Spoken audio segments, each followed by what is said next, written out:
Allez, on plonge dans un des plus grands mystères des Écritures. Devant le temple de Salomon, il y avait deux colonnes immenses, Jachin et Boaz. Et croyez-moi, ce n'était pas juste de la déco. C'est un des symboles les plus puissants et les plus secrets de la Bible. Aujourd'hui, on va essayer de décoder ensemble ce message caché. Cette phrase, elle donne vraiment le ton, n'est-ce pas? C'est une invitation à se rapprocher, parce qu'un secret est sur le point d'être révélé. Un secret qui, d'après la source, est fait pour être compris maintenant, à notre époque.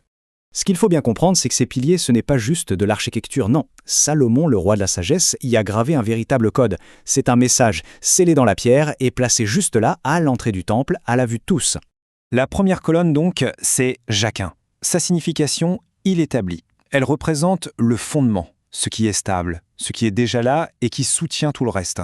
C'est en quelque sorte le pilier de ce qui existe déjà.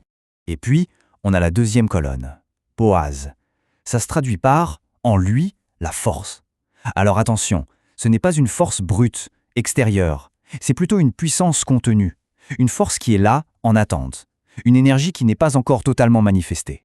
Et quand on met les deux noms ensemble, ça forme une phrase. Il établit en force. Mais le symbole va bien plus loin. Il s'agit en fait d'une double fondation, d'un double témoignage. Deux piliers, deux principes essentiels qui soutiennent absolument tout. Et c'est là qu'on arrive au cœur du sujet. Ces colonnes, elles représentent deux grandes puissances, deux grandes lumières. L'une qu'on connaît très bien, celle qui illumine notre monde aujourd'hui, et une autre, une seconde lumière qui est attendue et dont l'arrivée est censée tout changer. D'ailleurs, cette idée de dualité, ce n'est pas du tout un cas isolé dans les Écritures. Bien au contraire, ce concept résonne un peu partout, il réapparaît sous différentes formes, comme des échos d'une seule et même vérité.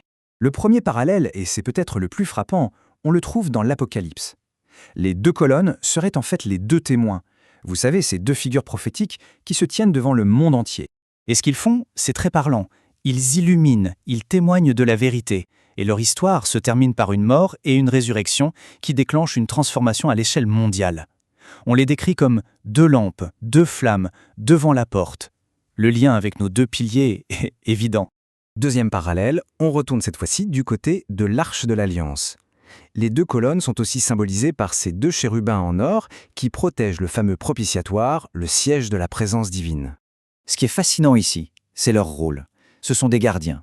Ils gardent un passage sacré. Ils protègent la connaissance. Et puis, il y a cette phrase incroyable. C'est entre les deux chérubins que je te parlerai.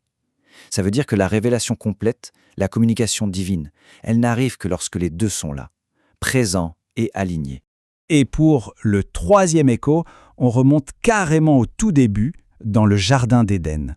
Là-bas, il n'y a pas un, mais bien deux arbres très spéciaux. Et ces deux arbres sont une autre version de cette même dualité. D'un côté, on a l'arbre de vie, qui maintient l'existence physique, la vie, la chaleur. Et de l'autre, on a l'arbre de la connaissance, qui lui est lié à un événement précis. Manger son fruit ouvre les yeux, ça provoque une révélation, un vrai changement de conscience. On retrouve bien notre schéma, une lumière qui maintient et une autre qui révèle. Ok, récapitulons. Deux colonnes, deux témoins, deux chérubins, deux arbres. On commence à voir un motif se dessiner, non? Alors la question s'impose d'elle-même. Qu'est-ce qui relie tous ces symboles à travers les âges? C'est quoi la clé qui unifie tout ça? Eh bien, la réponse, d'après la source, n'est pas juste spirituelle ou métaphorique. Non, la clé pour déverrouiller ce grand mystère, elle est cosmique. Elle est inscrite juste là, dans le ciel, au-dessus de nos têtes. Et voici la révélation. Jachin, le pilier qui établit la fondation. Ce serait notre soleil, la lumière qu'on voit tous les jours et qui soutient la vie. Et Boaz, le pilier de la force en lui, ce serait la planète Neptune, destinée un jour à s'allumer, à devenir une deuxième source de lumière, un second soleil dans notre système. Et cet événement cosmique, l'illumination de Neptune, ce n'est pas rien, c'est le déclencheur, c'est l'acte qui accomplit la prophétie des deux piliers et qui, symboliquement, ouvre en grand la porte du temple pour que l'humanité puisse enfin entrer. Alors concrètement, qu'est-ce que ça veut dire? Eh bien, l'ouverture de cette porte, ça marque le passage vers une réalité complètement nouvelle. C'est le seuil d'un nouveau monde. C'est là que tout prend son sens. À l'instant précis où Neptune s'allume, tous les symboles qu'on a vus s'activent en même temps. Les deux témoins se lèvent enfin ensemble, les deux chérubins se mettent à briller, les deux arbres donnent leurs fruits, et la porte du temple, elle s'ouvre. C'est l'accomplissement de tous ces mystères en un seul et même événement cosmique. Le point le plus important à retenir, c'est que ce n'est pas juste un spectacle dans le ciel, c'est le début d'une ère complètement nouvelle pour l'humanité, une ère d'illumination, de compréhension profonde, où le voile qui cache le sens des choses serait enfin levé. Et l'idée finale, la voici. Quand cette seconde colonne s'illuminera dans le ciel, les textes sacrés, qui nous paraissent parfois si complexes, deviendront tout à coup clairs comme de l'eau de roche.